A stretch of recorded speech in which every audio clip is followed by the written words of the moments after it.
Ada yang bilang unjuk rasa atau demonstrasi sudah ditunggangi kepentingan. Demo ada yang bayar, demo sudah tidak murni lagi. Beberapa kalimat yang sering kita dengar dialamatkan pada maraknya gerakan unjuk rasa akhir-akhir ini. Apa benar demikian? Yang jelas, tradisi menuduh gerakan jalanan ditunggangi bukan barang baru. Ini deretan buktinya. Tahun 1966, gerakan mahasiswa kami yang terkenal dengan Tritura, 3 tuntutan rakyat, bubarkan PKI, rombak kabinet, dan turunkan harga, dituding oleh Presiden Soekarno saat itu sudah ditunggangi agenda anti-revolusi dan anti-Soekarno.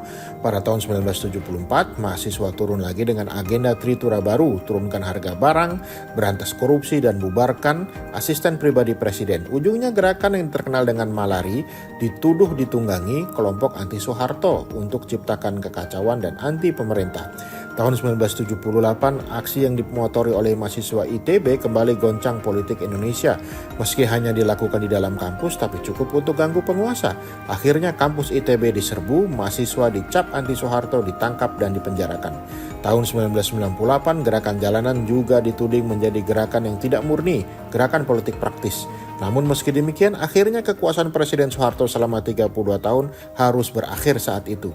Tradisi tuding gerakan massa sebagai gerakan ditunggangi terus berlanjut hingga pasca reformasi. Namun sayangnya, penanganan aksi jalanan sering lupakan beberapa hal. Pertama, lupakan solusi akar masalah. Himpitan beban ekonomi sering dituding jadi pemantik aksi sosial. Tahun 1966, kenaikan 5 kali lipat ongkos bus dari 200 ke 1.000 rupiah itu goncang mahasiswa dan rakyat umum. Begitu juga dengan krisis ekonomi dan krisis pangan yang guncang Indonesia pada tahun 1998. Namun di belakang situasi krisis biasanya ada akar masalah lebih dalam. Perilaku koruptif yang lahirkan kebijakan serakah dan serampangan. Tahun 1978 misalnya mahasiswa sudah terbitkan buku putih perjuangan. Isinya kritik sosial, ekonomi, politik, dan budaya terhadap kebijakan pembangunan. Meski berbasis data serta diterjemahkan dalam 8 bahasa, tapi konten utama tidak dibahas, buku dilarang terbit, para penulis masuk penjara. Penolakan untuk duduk tenang dan cari solusi kritik biasanya diikuti dengan langkah lanjutan, represi, penangkapan, pendudukan kampus, pelarangan aktivitas, bahkan kekerasan.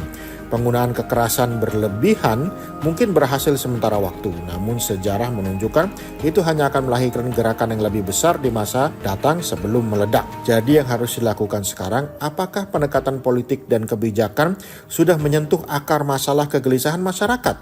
Jika sudah, tentu aksi-aksi itu akan berhenti dengan sendirinya.